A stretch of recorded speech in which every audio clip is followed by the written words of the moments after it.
as well in the cyber threat intelligence space. So we do provide that services as well for human consumable or machine consumable content. All these offerings are well integrated as well amongst each other. So look forward to hear from you at the booth if you haven't stopped by yet.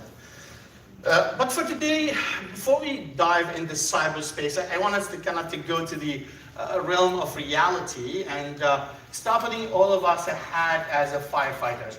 I'm not sure if anyone here in the room has done firefighting or volunteering before, but all of a sudden right now, with the magical presentation, we are the firefighters, and we are tasked to protect the most precious forests in Canada. And the thought that we're all going to have today is, how do we go about taking on that task? And the first part, I think, from our perspective, is we'll go and looking at prevention. What prevention we ought to do. And the way I start thinking about it, and with your help, obviously, is let's start preventing by educating our visitors. So if we have annual visitors to our park, we'll educate them of what to do, what not to do, what best practices, and how we avoid having a burnout in our forests. In addition to that, we perhaps as well look at the gems in our forests, so what areas maybe we have cedar trees that may be 1,000 years old, and perhaps prevent as well visitors from going to that area. Areas as well of expertise, which is I'm not claiming to have that. Maybe we trim some areas, open fire lines from areas, and then look at risk in some seasons, and we see that in Ontario all the time if you go camping, open fire and manage that in drought seasons. So this is kind of prevention approach we could take on as a group. But then if you think about it, we still have potential some controls outside our hands. So we've done education and control and all that, but still know that around 80% of the fires happen as a result of human beings. So there's an area as well out of our control that we may not be able to affect. If we get lightning strikes in areas, that's another area. I hope no one claims they can stop that, but that's another area that we cannot control. So for that, we need to be aware that there's a problem that we need to plan for. And that's our potential detection and containment side. So if we think about it from that perspective, what I would do, I would start thinking what areas I need to reach, how far I can reach that area. If the fire is in that direction, can I measure the wind? Can I measure the temperature? Can I know how fast that fire will propagate? So that is the look from a firefighter perspective. How's that going to look like from planning for cybersecurity? Well, it is more or less the same thought, same approach to the same problem. Often we stick our hand in the sand and say no breaches ever happened to me. We know that's not true. I'm sure you've been sitting here since the morning and you heard stories over and over. If you look at all studies, whether IDC, whether CrowdStrike, whether Amazon and others, you'll see that around a third of organizations potentially get breached, and a lot of these organizations are SMBs. And SMBs, as previously mentioned, is the core of our industry and business, and they're potentially the least prepared for something like that. So how do we approach understanding the problem? And for the sake of simplification, I'll start with the attacker timeline. And we'll break it down to 5 steps at this stage because I really want to focus on the first 3 stages: initial access, persistence, and discovery. And why that's important for me, because I want to introduce you to the concept of breakout time.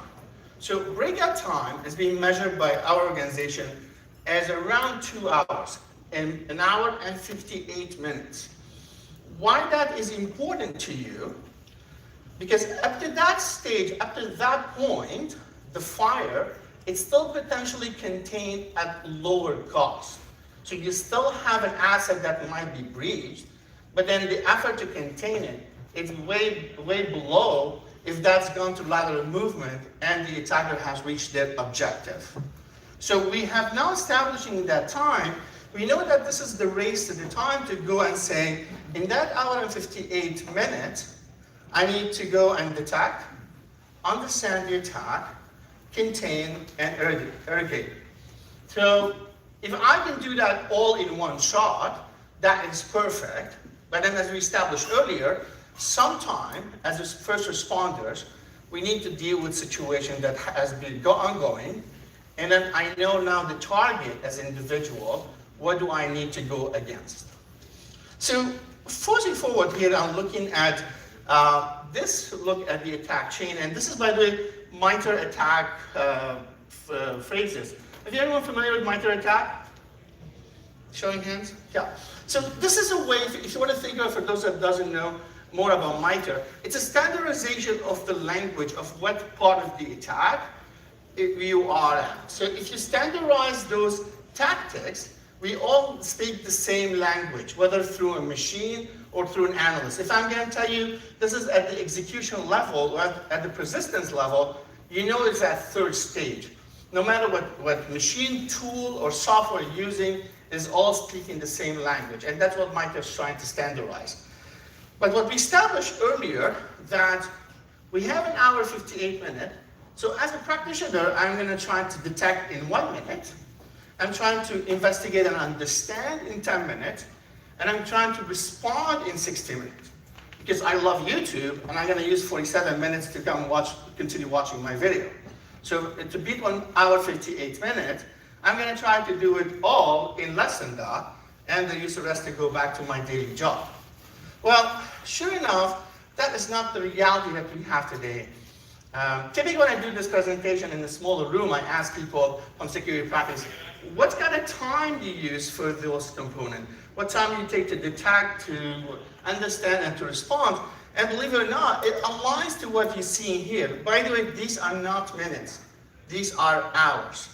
63 hours, what it takes to remediate. So if we go back to my earlier point, if it's going to take me as an attacker 2 hours not to get the breachhead and started going through it and start expanding a lateral movement, by giving me 63 hours, I really have a lot of time to do a lot of damage in the organization. So that is the challenge that we have as individuals.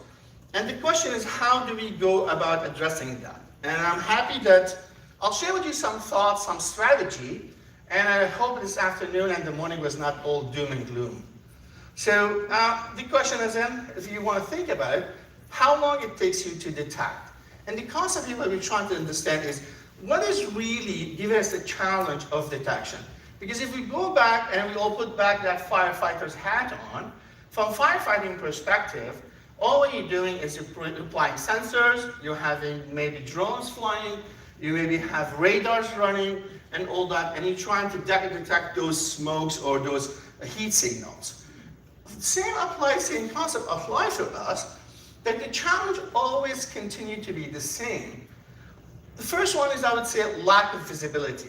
So I have absolutely no idea what's happening right now. So for those that has done, anyone here has done IT operation, not even security, IT operation in their life? Hand showing hands? Fantastic, we have a large group. So someone can say, I have a problem, I've been having this issue, and you suspect it's a security issue, but now where do you go? What information do you have to be able to see that? What's the detection? Is your detection methodology? Is someone maybe knocking on the door from the Toronto Police? I'm not sure if the constable is here still, but is the Toronto Police is knocking on your door telling you you have a problem? There's a major issue of ability to detect and understand and see what's happening. The other issue we see as well in the market is lack of visibility, of incomplete of visibility. And what does that mean to you is, you may have some visibility on the network, but you don't have visibility on the endpoint. Or maybe you have visibility in-house, in this room, but once I venture out of this room and I go home and hand my laptop to my kids to play online, and then you have zero visibility. By the way, that's a bad practice. Do not do that. I won't even ask you for showing hand if anyone does it, because I don't even want to know. So the areas of incomplete of visibility, that's a challenge for all of us. And then the other part is the noisy detection.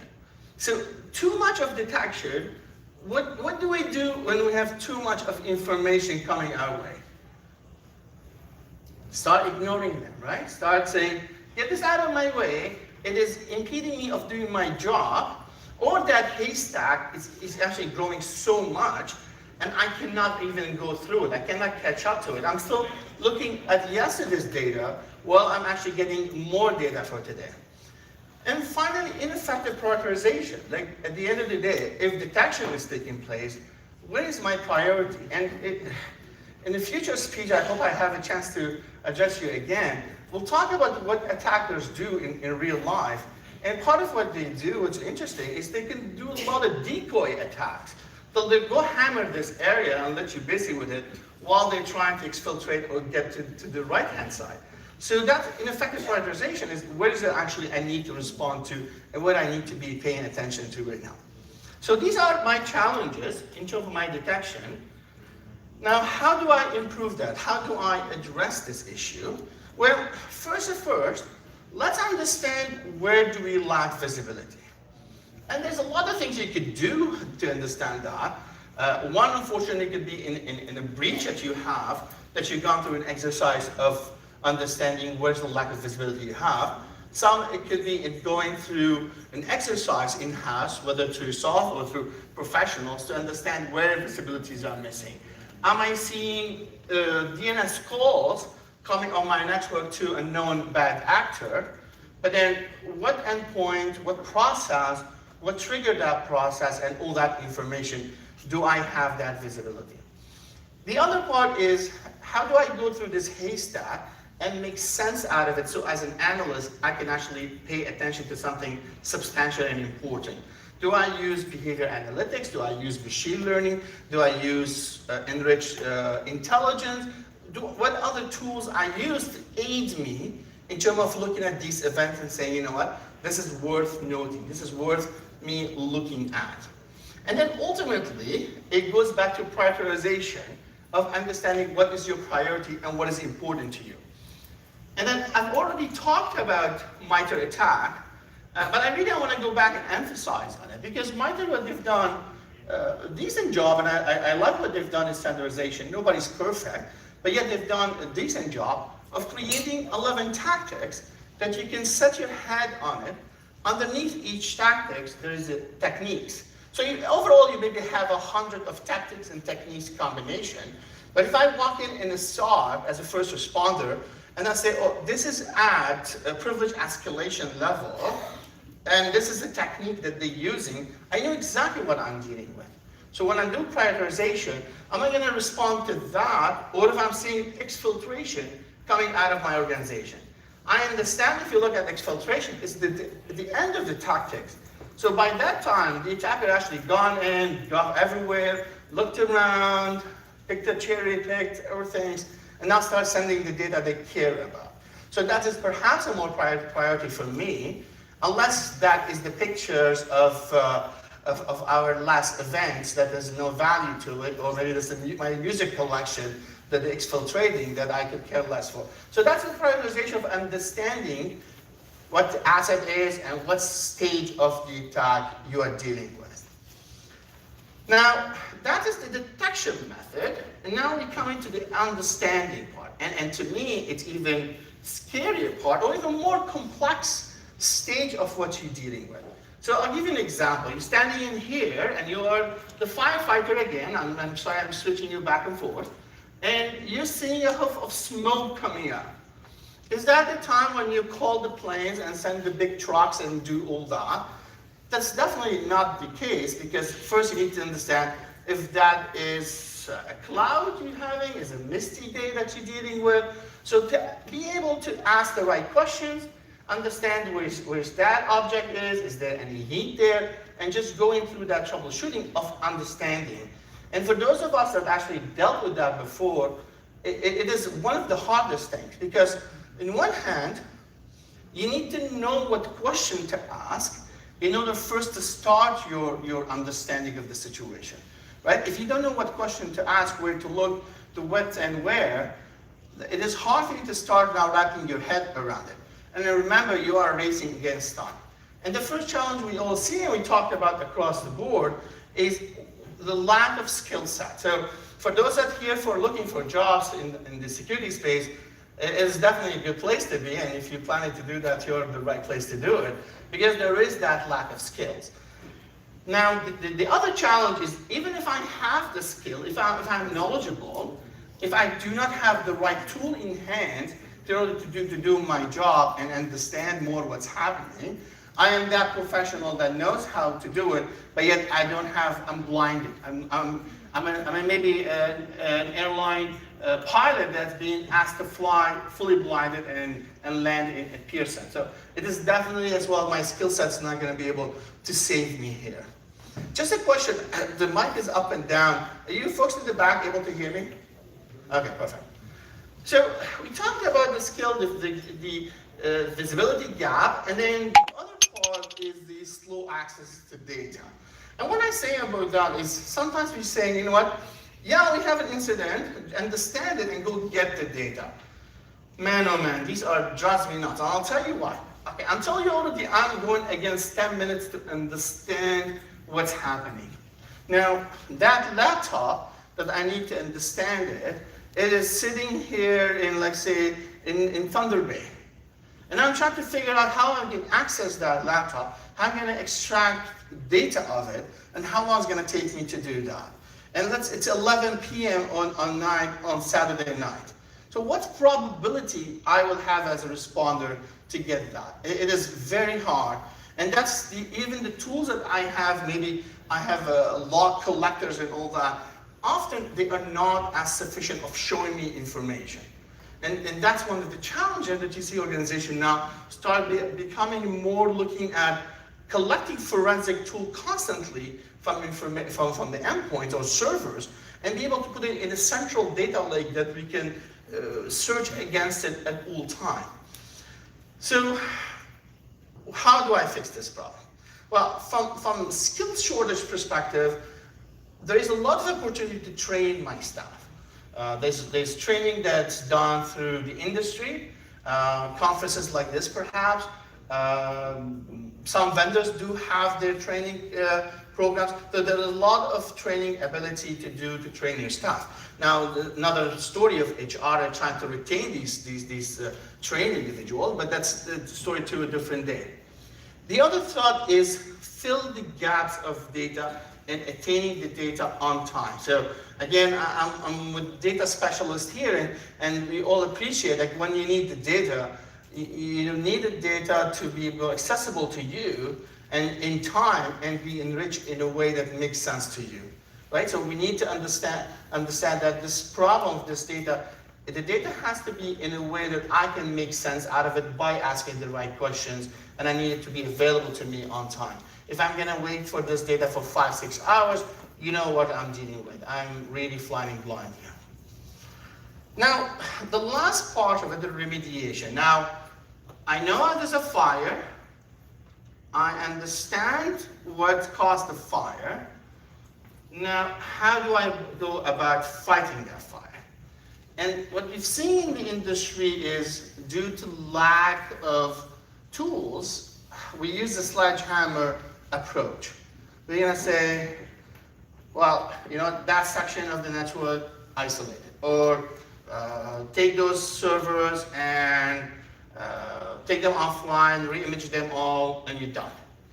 And although in theory, it could be an effective methodology of approaching a challenge, but yet it is not the right methodology to approach it, right? Because at the end of the day, it always, first, it takes time. And if I'm going against a 60-minute of remediation target, I am not aware of anyone that can go through and address all that in an hour.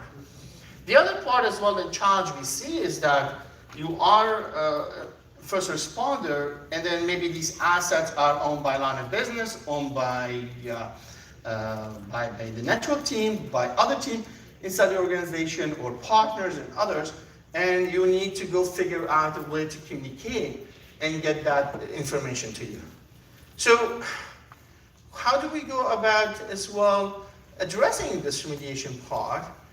There's a couple of things. One is to have the right tool in hand that allows me to reach out to any asset and be able to contain it, be able to access it remotely, no matter what network is traversing on, and be able to be effective that way. The other part is having already communication across my organization to say, here's, in a case of emergency, here's our tabletop exercise, and here's who does what, and what tools they use, and for line of business understand if there's a specific issue that we need to be addressing and the fire need to be dealt with, that we can actually take an action on that. And finally, it's the key part of automate when you can. So I fully understand that sometimes automation is not possible, but yet there is an opportunity as well to look at automation opportunities and say, how do I automate that process? How do I automate actually the first response and the action can be taken here? How am I doing on time? Wait, Oh, I'm almost done. okay. All right, so here's what I want to leave you with. It's a waste of time, right? It's for you to go and say, I'm going to take 63 hours to be able to respond. You're always going to be on the fail zone. The key part is detect, understand, and contain in a time that your adversary has not caused you enough damage. If you lose one tree, it is much more easier to change or to replace than using the entire forest, right? So that is something, it's very logical to all of us, but yet in cyberspace, we always fail to realize that and fail to understand it. So we're kind of shrinking that breakout time to whatever you can. That is your race. And I'll leave you one thought. Even a breakout time, although I said an hour, 58 minutes, it really depends as well who you're going against and your adversaries. So some of the adversaries, we call them the bears, and we actually put names to the country origin of the cyber actors from it. If you're dealing with some of the adversaries, they're even faster than an hour, 58 minutes. And some are even could be slower. So again, the bottom line, have your understanding of where you are, have understanding of your detections, understand your gaps, leverage tools to give you that detections that you don't have to deal with lack of information or over information. Be able to understand what you're dealing with through training, through education, through getting the right tools in your hands, and then finally be able to contain on time and not keeping the sledgehammer as your only tactic. I think I've got 5 minutes. So first I'll see if any question, because you've been a superb audience and I know you've been hammered throughout the day, so I can empathize with you. If there's any question? Fantastic. So thank you so much for your time today, and you have 5 minutes on the house from me.